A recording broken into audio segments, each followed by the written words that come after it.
Shalom, selamat pagi, selamat siang anak-anak Bapak yang terkasih kelas 10 IPA dan IPS SMA Swasta Katolik Cinta Kasih Tebing Tinggi. Jumpa lagi bersama Bapak dalam pembelajaran kita seni budaya, seni musik. Apa kabarmu, Nak? Iya, Bapak harapkan semua dalam keadaan sehat-sehat dan baik-baik saja. Bapak juga mengingatkan kembali kepada kita bahwa pandemi COVID-19 masih berlangsung sampai saat ini. Oleh sebab itu, Nakku, kita tetap setia menjaga protokol kesehatan. Tetap di rumah, cuci tangan dengan rajin, menjauhi kerumunan, ya Nak ya. Kemudian mengurangi mobilitas sosial kita. Ya Nak ya. Nah, Bapak harap kita tetap setia di rumah, itu sajalah dulu. Tetap di rumah dan tetap semangat belajar di rumah. Baik anak-anak Bapak yang terkasih. Hari ini Bapak akan memberikan penjelasan penjelasan tentang tugas kita minggu lalu seputar klasifikasi alat musik tradisional Nusantara. Minggu lalu kita sudah mencoba bekerja mandiri, mencari apa itu klasifikasi alat musik tradisional. Ya, kamu sudah bekerja sendiri, mencari sendiri. Nah, sekarang saatnya Bapak akan memberikan penjelasan mengenai tugas kita minggu lalu. Ya, Bapak harapkan juga tugas-tugasmu minggu lalu sudah terkumpul hari ini, karena hari ini menjadi hari terakhir untuk tugasmu. Oke, baik. Terima kasih anak Bapak. Sekarang marilah kita mempersiapkan diri kita untuk menerima materi pembelajaran kita hari ini. Baik, klasifikasi alat musik tradisional Nusantara. Anak Bapak yang baik, kalau dibilang klasifikasi itu berarti pengelompokan, ya, pengelompokan, dikelompokkan. Jadi alat musik tradisional Nusantara ini juga dikelompokkan menjadi beberapa kelompok. Berapa kelompok kemarin, Nakku? Iya, 4 kelompok atau 4 klasifikasi, 4 kelas. Apa-apa saja itu? Iya, betul. Inilah dia. Jadi, alat musik berdasarkan sumber bunyinya itu dikelompokkan menjadi 4 kelompok musik. 4 kelompok, ya, itu membranofon, aerofon, idiofon, dan kordofon, ya. Nah, jadi kita berbicara itu sebenarnya alat musik Nusantara. Kalau alat musik modern dia ada satu lagi kelasnya, yaitu elektrofon. Elektrofon itu. Nah, apa itu elektrofon? Elektrofon itu sumber bunyinya yang berasal dari tegangan listrik. Kalau alat musik modern itu ada membranofon, aerofon, idiofon, kordofon, dan elektrofon. Tapi karena kita berbicara alat musik tradisional, maka elektrofon itu tidak termasuk ke dalam bagian ini. Oke, siapa tahu kamu ketemu ya di internet atau apa kok ada elektrofon. Nah, elektrofon itu sumber bunyinya dari listrik. Jadi sebenarnya alat musik tradisional itu tidak ada sumber bunyinya dari listrik ya. Oke, baik. Mari Bapak jelaskan dan mari kita simak masing-masing apa yang sudah kita dapatkan kemarin mengenai membranofon, aerofon, idiofon, dan kordofon. Baik, pertama itu membranofon. Siapa yang benar? Inilah dia. Membranofon itu adalah alat musik yang sumber bunyinya dihasilkan dari selaput kulit selaput kulit yang ada pada badan alat musik tersebut. Biasanya suara ini dihasilkan dari alat musik yang dipukul dengan alat atau dengan tangan. Contohnya adalah gendang, tifa, rebana, taganing, dan lain sebagainya. Nah, itulah membranofon. Nah, membran, tahu membran? Membran itu kulit, ya. Jadi alat musik membranofon ini kelompok alat musik yang suaranya itu berasal dari kulit yang dipukul. Ada kulit, ya. Biasanya kulit kerbau, lembu, kambing. Nah, itu. Nah, kalau dipukul kulitnya bunyilah dung dung dung dung dung. Nah, begitu. Nah, inilah alat musik membranofon, ya. Contohnya tifa, gendang, tifa, rebana, taganing. Nah, inilah dia gambar gendang. Ini ya, kenal ya, di sinilah ada kulitnya. Nah, ini gambar tifa, ini alat musik dari Papua. Ini di sinilah di atas inilah kulitnya dibuat. Nah, ini yang dipukul-pukul. Nah, itu dia. Kemudian tifa, rebana, ini rebana, alat musik orang Melayu, ya, suku Melayu. Ini kulit. Nah, ini taganing, gambar taganing, ya, atau gondang, ya. Ini untuk memainkan musik orang Batak, Batak Toba, Batak Simalungun, ini gondang. Ya, taganing namanya, ini taganing. Nah, di sini ada kulit-kulit, inilah kulit ini yang dipukul-pukul. Nah, jadi membranofon, ingat ya, membranofon itu alat musik yang sumber bunyinya itu dari kulit yang ada di badan alat musik itu, yang ada terdapat di badan alat musik itu. Kulit itulah yang dipukul-pukul. Oke, baik. Yang kedua itu aerofon. Apa itu aerofon?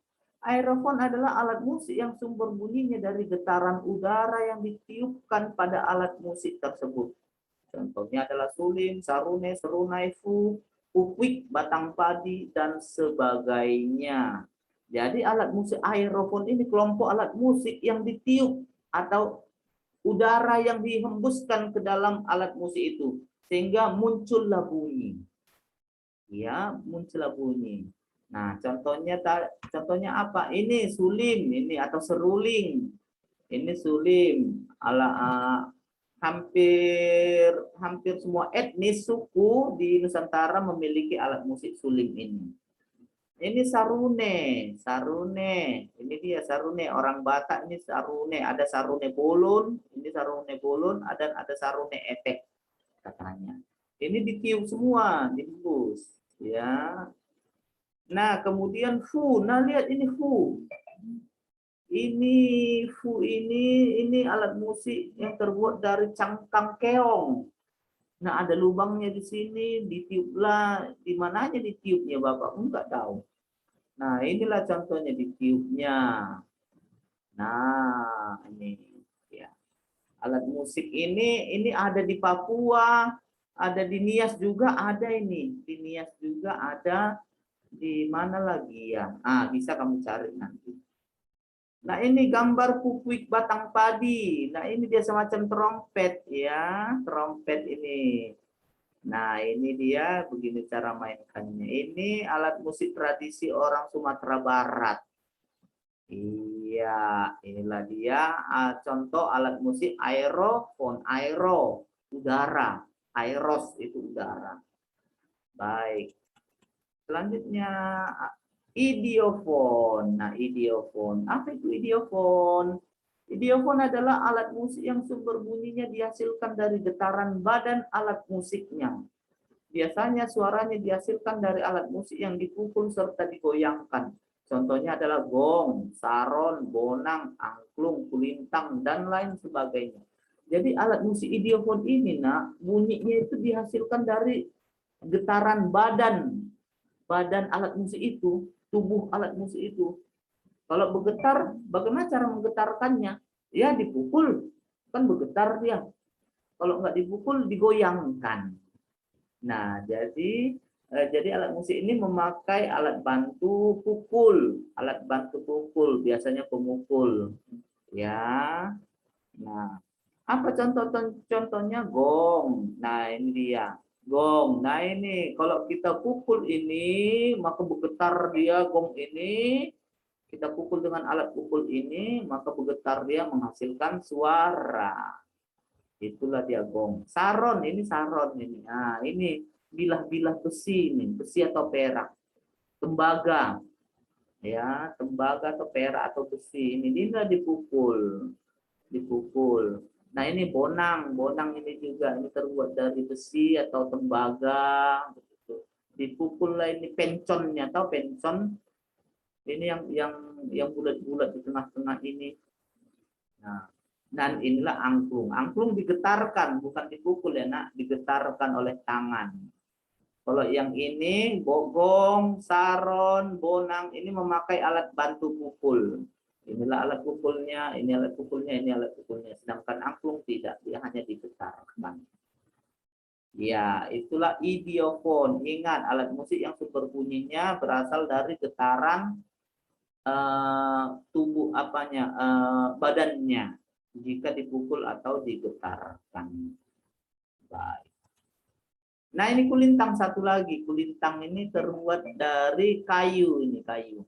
Bilah-bilah kayu. Ini alat pukulnya ini. Kulintang. Yang terakhir itu adalah kordofon. Apa itu kordofon? Kordofon adalah alat musik yang sumber bunyinya dari bagian badan alat musik yang diberi senar atau dawai. Biasanya suaranya ini dihasilkan dari alat musik yang dipetik serta digesek. Contohnya adalah sitar, hasapi, sasando, rebab, dan lain sebagainya. Nah, kordofon itu alat musik yang sumber bunyinya itu dari senar atau dawai. Ya, contohnya kalau alat musik modern apa? Iya, gitar. Contohnya gitar kalau alat musik modern. Ya, ada talinya, ada senarnya. Ya. Nah, apa contohnya? Nah, ini di sitar, ini dia sitar, semacam gitar juga dia. Nah, disinilah ada senarnya, disinilah apanya, semacam lubang resonatornya. Kan kalau dipetik senar dawa ini, suara senarnya masuk ke lubang ini, ke dalam ini, maka dia suaranya akan digemakan, beresonansi, maka keluarlah suaranya lebih keras. Nah, ini sitar. Ini hasapi atau bahasa Indonesianya kecapi. Orang Batak Toba ada ini, orang Simalungun juga ada ya, orang Karo juga ada. Kalau Karo dibilang kulcapi. Ya, ini terdiri dari dua senar, dua dawai, dua tali di sini. Ya, ini gambar sasando. Di sini ada senar-senarnya di sini. Ya, terang saja Bapak belum pernah langsung melihat sasando, hanya saya lihat saja di televisi, di internet, ya apa. Nah, di sini ada senar-senarnya. Nah, ini rebab. Nah, ini rebab ada juga senarnya, tapi dimainkan bukan dipetik. Kalau sitar, hasapi, dan sasando dipetik, sedangkan rebab ini digesek. Semacam biola dia, semacam biola. Nah, ini alat penggeseknya. Nah, ini alat penggeseknya. Inilah dia rebab namanya. Oke, Nak. Nah, baik. Sekian dan terima kasih. Jadi anak-anak Bapak yang baik, materi kita sampai di sini dulu sebagai penguatan atas tugas yang Bapak berikan minggu lalu, sebagai penjelasan, sebagai penerangan atas tugas kita ya. Jadi ini Bapak berikan lagi supaya kamu mengerti. Baik, terima kasih anak Bapak yang baik. Kiranya materi kita hari ini kita pahami dan dapat kita mengerti. Jadi sebelum Bapak tutup, Bapak sekali lagi mengingatkan tetap setia di rumah, belajar di rumah, tidak boleh bosan nak ya, tetap semangat saja kita. Ya, jaga protokol kesehatan kita ya. Jangan berkeliaran, kurangi mobilitasmu, ya, kurangi jalan-jalan, kurangi gerakan-gerakan di luar. Ya, karena situasi pandemi kita masih berbahaya. Baik, terima kasih. Semoga kita semua sehat, kita semua dilindungi oleh Tuhan, dan orang tua kita juga diberkati oleh Tuhan. Terima kasih, selamat pagi, selamat siang buat semuanya. Shalom.